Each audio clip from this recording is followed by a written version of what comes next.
friends, I'm here, Heidi Villegas with Healing Harvest Homestead, and I haven't been on a YouTube video for you guys for a while, but I've been working on projects, and I've been working in the garden, and we've been working on getting the herbal farm set up and so many different things. But I wanted to pop on here really fast and just talk with you about how and why I became an herbalist, and then how and why I became an aromatherapist, and a little bit about how that all happened. Because over the years, as many of you know, I'm a community herbalist. I've worked clinically with helping people use herbs for their health, and I'm also a certified aromatherapist, and I'm a homesteader, so all of those things. But I am so passionate about the herbalism, because to me it's a way to help others have health naturally, have wellness naturally, and get their bodies back into a balanced state, which all of us deserve. And so just let me go ahead and go back into my own life for a minute. I was not lucky enough to grow up in a home where using herbs or plants was the norm for our health. It just didn't happen. You know, we've all kind of been brainwashed in these last 150 or so years that we need a pill for every single thing. And that's not the case. It's not the case. When I grew up, I had really bad allergies, and my mother gave us pills. She didn't know. She didn't know that plants actually could solve your allergies better, and actually heal what was going on with the inflammation in your body as well. They didn't know. I didn't know as a young mother myself years ago. I'm now a grandmother, and I look back on the things that I used to give my kids. One of my kids in high school he was a football player. All my boys were football players, but one in particular, he grew really, really fast one year, and he had terrible growing pains, and then he was an athlete on top of it, and the doctor said, just give him Advil, just give him Advil. And so we gave him Advil. And over a span of months, he came to me and he said, Mom, my stomach hurts. And so I took him to the doctor. He had an ulcer from taking Advil. I was number one, horrified, shocked, and really mad. I was mad, because why would a doctor tell you that it's okay to take Advil over and over, and to the point where you get a stomach ulcer? It was horrible.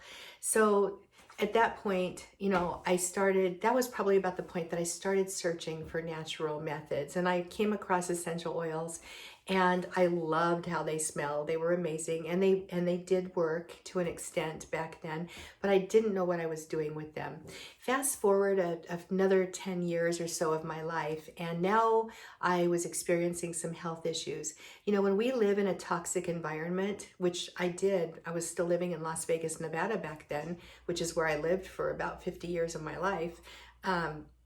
When you're living with pollution, and especially in our homes, the cleaners that we use, the fragrances that we use, the candles that put out the different chemicals, and some people laugh at me because I'm so anti-chemical, and my daughter loves to point out to me that there's chemicals in everything, Mom.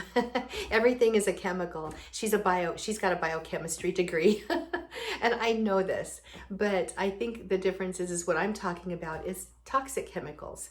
The things that are endocrine disruptors, or hormone imbalancers, or carcinogens.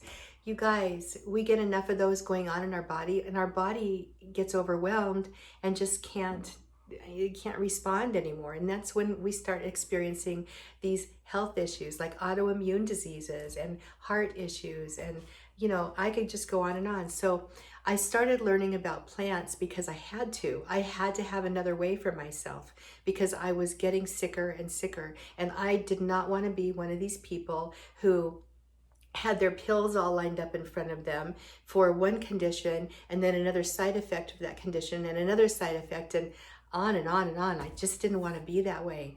And so I'm proud to say at this point, my husband and I, Mr. V, we have not had to take any over-the-counter medications or even prescription, except for I was on some high blood pressure medication for 3 months within that time that didn't work. So I got off of them, and now I deal with that naturally.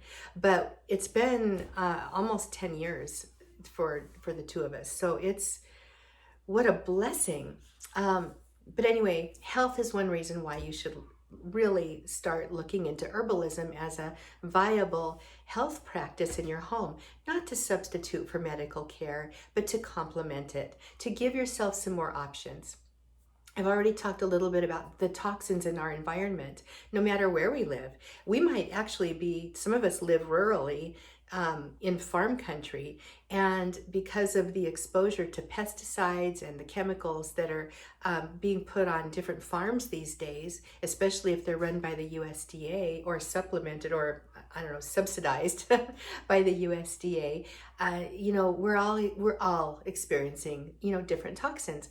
It's our body's job to help get rid of those toxins in our bodies, and it's our job to support our bodies in that process. So we need to be, definitely getting rid of as many of the toxins as we can, but also supporting our liver, supporting our kidneys, supporting our skin health, and our ability to get the toxins out in those ways. Our lungs is another way we get rid of toxins in our bodies. So when you start using herbs as preventives, you are supporting those different organs in your bodies to the point where your body functions better. It's really wonderful. And then let's just talk about self-reliance for a moment. You guys, we all just saw the supply chain debacle a few months ago, and it's still going on. I know in our area, the store shelves are still fairly bare, and you know what? That could happen again. It could happen at any time. So we believe in our home here that what we can do ourselves, we should do ourselves. And that actually extends to our health and our wellness as well. So when we get a cold or flu, which we really don't very often because a lot of the plants that we use on a daily basis help support our immune system so well. But when we get a cold or a flu, we know exactly what to do for that. Right here. These are just a few of the different remedies and tinctures and infused vinegars and things like that we use on a daily basis. And we know how to keep ourselves well.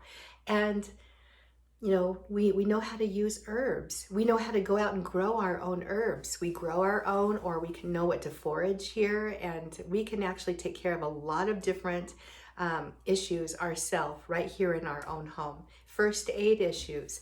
If you cut yourself very deeply, knowing what you can use to stop the bleeding and to clot that blood fast, what a blessing that is, right? It's just amazing. So we don't go to the emergency room. Now, if we broke a leg or something like that, yes, we'd be headed to the emergency room.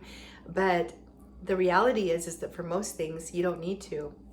So just pure self-reliance, being prepared, having your natural home apothecary stocked up, knowing what to use, having the spices that you need in your kitchen, because spices often can double as herbal medicine if you know what to do with them. It's really mind-bogglingly incredible. Anyway, I wanted to get on here, and I've been meaning to just talk about this for a long time. I would love it if you would leave comments, or if you have questions for me about this, then that would be wonderful. My website, Healing Harvest Homestead, is a really great resource. I get thank you letters almost every single day from people just saying thank you for giving us this free information. It's a wonderful resource to get you started. There are tons and tons of herbal articles over there. The problem with looking at a website for information is oftentimes it's really, really hard to find what you're looking for. So I've actually just created a new course. It's called the Herbal Medicine Making Basics course. And what I've done in this course is I've kind of just drilled down to the very, very basic things you need to know to get you started. And one of those is how to make medicines, how to make the herbal preparations. So you'll learn how to make tinctures, how to make salves, how to make infused oils, how to make vinegar, acetum infusions, so many other different things. And those are videos, plus you have PDFs. And then I'm including my 4 really popular ebooks that will get you started developing your own herbal apothecary. So one of them deals with first aid. One of them is a complete guide on working with cold and flu, which is coming right up. Cold and flu season's right around the corner. It's a nice idea to start those tinctures right now. And one of them is on using your kitchen spices to support your whole body health. There's an herbal salves, oils, butters, and balms book included in it. So it's a very, very, very good basic course to get you started and learning. And I'm here to help you and here to answer your questions and just kind of help guide you along that way. I'm so passionate about helping get an herbalist in every single extended family. I think back on the days that I've read about only where, you know, everybody went to grandma to find out what to do for something, or mom could reach into her, homestead cupboard and, pull out an onion and honey syrup that is not only incredibly healing, but also takes care of a bad cough, among other things. So, or going outside and taking some mullein leaves off of what we think now is a weed in our yard, but in reality is one of the best herbs and plants you can ever use for your respiratory health. Amazing. So my goal is to get an herbalist in every single home. And I know these herbal courses are really expensive out there. I know this because I've taken a lot of them. I think I added up what I've spent on my education between aromatherapy and herbalism one time, and it's seriously close to about $15,000 over the years. And the books, and not everybody can do that. I'm extremely blessed, and I'm also extremely passionate. It's been my hobby for many, many, many years, and it's become now a mission. It's my mission to help people empower themselves with their, it's my mission to help people empower themselves with their health and their wellness, because in the end, your health is really the most important thing. Your ability to take care of yourself is really the most important thing. And if I can help families do that, I will just feel so blessed. All right. Anyway, I'm going to go ahead and put links to my website below. I'm going to put links to my free Facebook group, which is a nice place to start learning too for no cost, and links to a couple of the course options I have that are for beginners that will help get you started safely, effectively, and confidently, so you can start using these medicines in your home, these plant-based, homemade herbal remedies that can take care of common ailments that we all experience from time to time. All right, that's it. I hope you guys have a good day. Please subscribe to my newsletter. Please subscribe to my channel, and I hope to see you more here.